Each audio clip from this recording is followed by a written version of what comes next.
선량한 총리 곁을 지킨 열정의 대변인. 4월 혁명이 끝나자 이 땅에는 대통령과 부통령이 없었다. 허정 외무부 장관을 중심으로 과도 내각이 꾸려졌다. 그리고 6월 15일 헌법 개정안이 국회를 통과했다. 새 헌법의 골자는 양원제의 도입이었다. 민의원과 참의원을 두고 내각 책임제를 실시하여 내각이 국정을 책임지도록 했다. 대통령 중심제의 권력 독점을 원칙적으로 봉쇄했다. 대통령은 국회에서 선출하지만 국가 원수로 상징적인 역할만을 맡게 했다. 국민들 또한 내각제를 환영했다. 새 헌법에 따라 제5대 민의원 선거와 제1대 참의원 선거를 1960년 7월 29일 실시하기로 했다. 나는 다시 인제에서 민주당 후보로 나섰다. 당시 민주당은 국민들의 절대적 지지를 받고 있었다. 국회의원이 될 절호의 기회였다. 하지만 나의 불운은 끝나지 않았다. 느닷없이 선거법이 개정되어 부재자 투표 제도가 도입되었다. 나에게는 직격탄이었다. 유권자의 80%가 되는 인제군의 군인대표가 각자의 고향으로 보내지게 되었기 때문이다. 그 표들은 세상을 바꾸겠다는 열망이 가득한 젊은이들의 것이었으니 상당수가 민주당과 나를 지지하는 성향의 표였다. 믿었던 표들이 전국 방방곡곡으로 흩어져야 했다.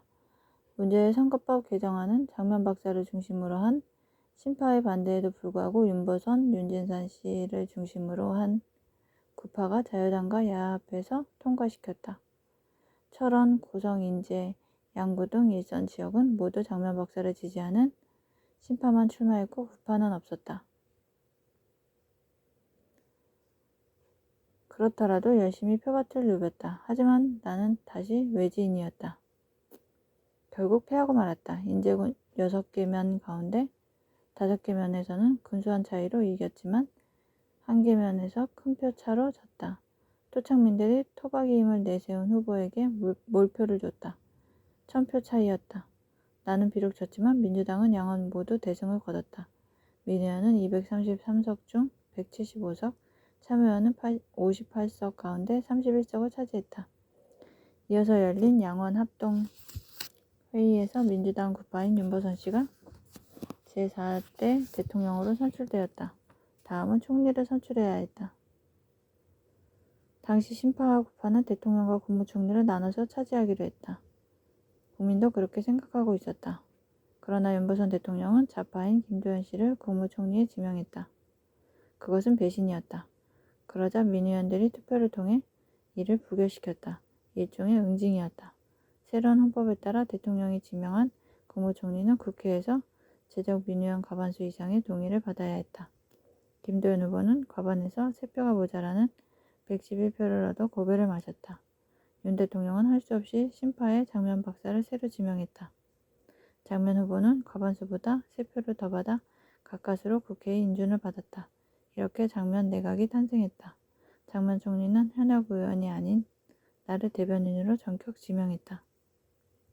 당시 민주당은 원내 과반 의석 이상을 차지했는데 원내의 나를 대변인으로 지명하는 것은 파격적인 발탁이었다. 그동안 대변인을 맡고 있었던 조재천 의원이 법무부 장관으로 입각을 하면서 후임으로 나를 청구했고 국방부 장관에 지명된 한석호 의원 등 대부분의 간부들도 나를 적극 밀었다. 실로 감격스러웠다. 마침내 나는 정부 여당의 간부였다. 어느 자리에 어떤 모습으로 일하든 누군가가 보고 있다는 것을 알았다. 원내에 진입한 일부 소정파 의원들이 불만을 표출했지만 장면 총리의 절대적 신임이 있었기에 이를 물리칠 수 있었다. 장면 내각은 출범부터 흔들렸다. 우선 정치권은 혁명의 주체가 될 수 없었다. 4월 혁명의 주역은 역시 학생들이었다. 학생들은 이승만 정권을 무너뜨리고 학교로 돌아갔다. 혁명 세력이 정치 무대에 남아있지 않으니 정치권은 정통성 시비에 휘말릴 수밖에 없었다. 모든 정책은 그 근본을 검증받아야 했고 내각은 혁명 정신을 계승해야 한다는 강박관념에 시달려야 했다.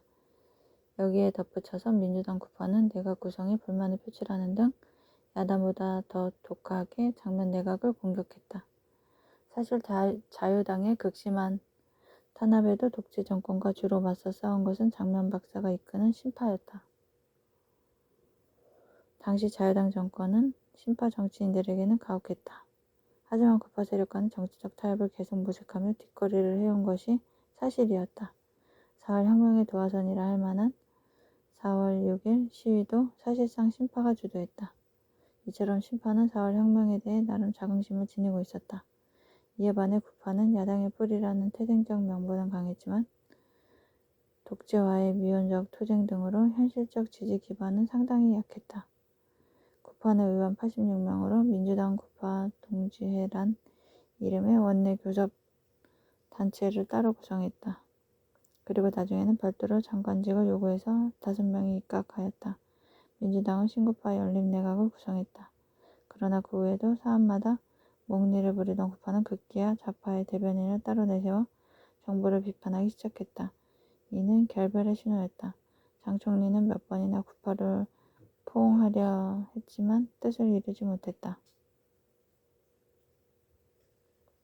기회만 엿보던 구파는 연말에 민주당을 집단 탈당하여 1961년 2월 20일 신민당을 만들었다.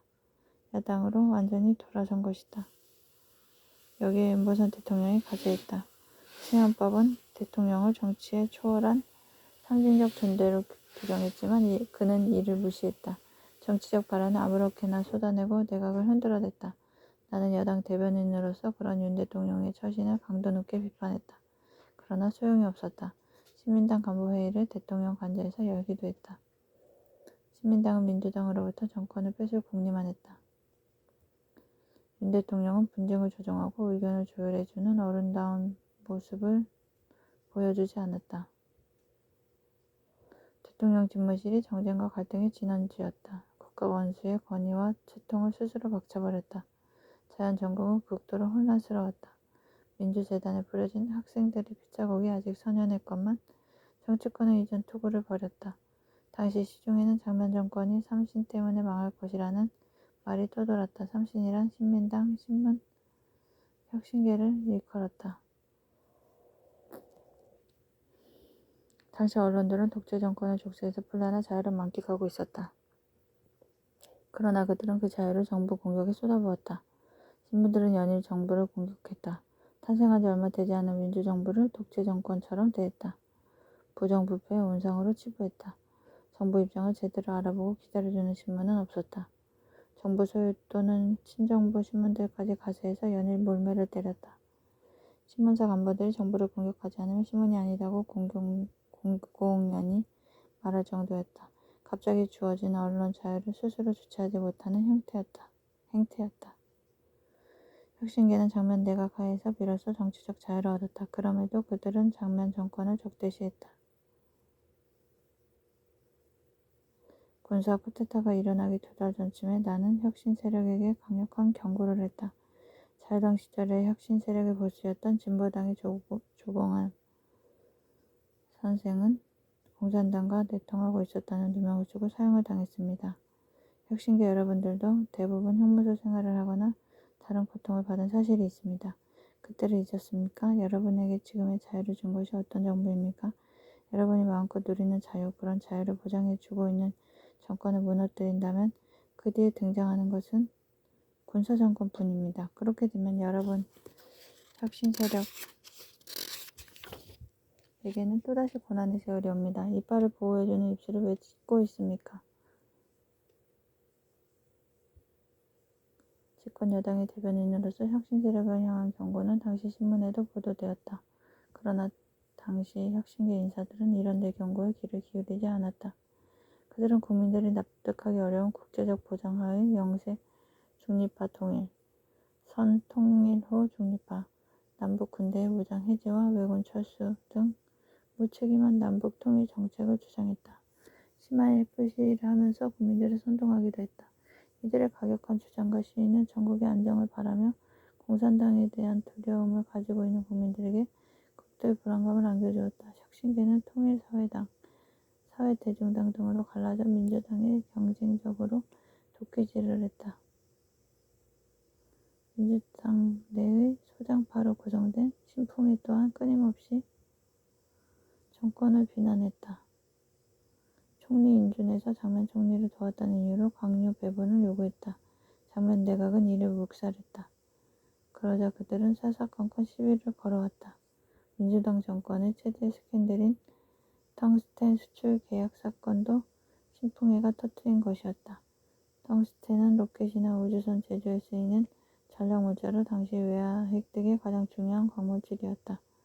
1961년은 미국과 수출 계약이 만료되는 해로서 다음은 어느 나라 어느 회사와 계약을 맺느냐가 초미의 관심사였다. 그런데 대한중석 사장이 400톤의 중석 제거품을 일본 동경식품에 헐값에 팔아 정치자금을 만들기로 했다는 보도가 터져나왔다.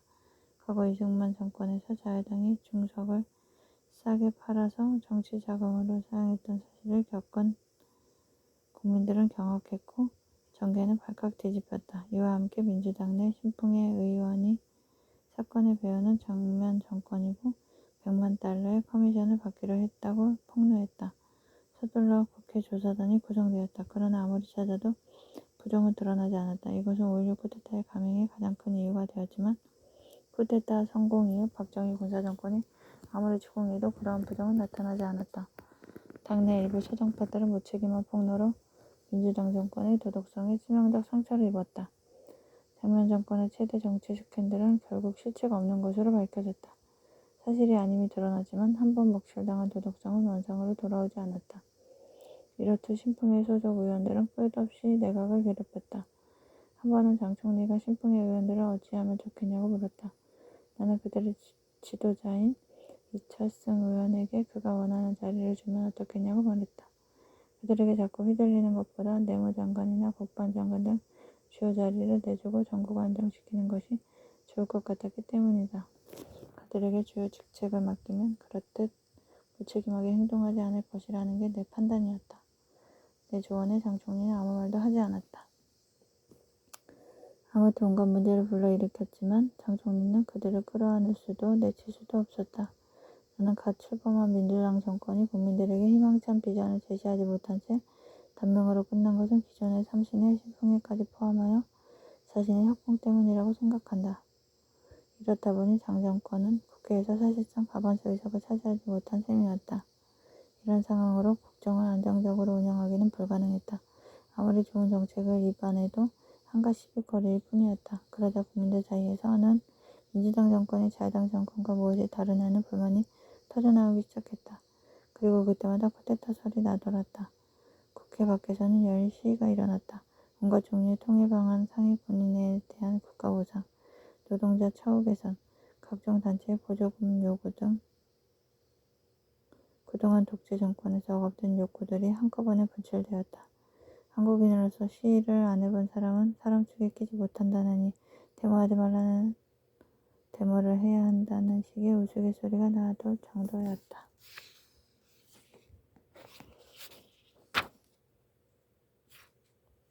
나는 여당 대변인으로 당 총재인 장면 총리를 매일 만났다. 장면 총리가 자주 들려준 말이 생각난다.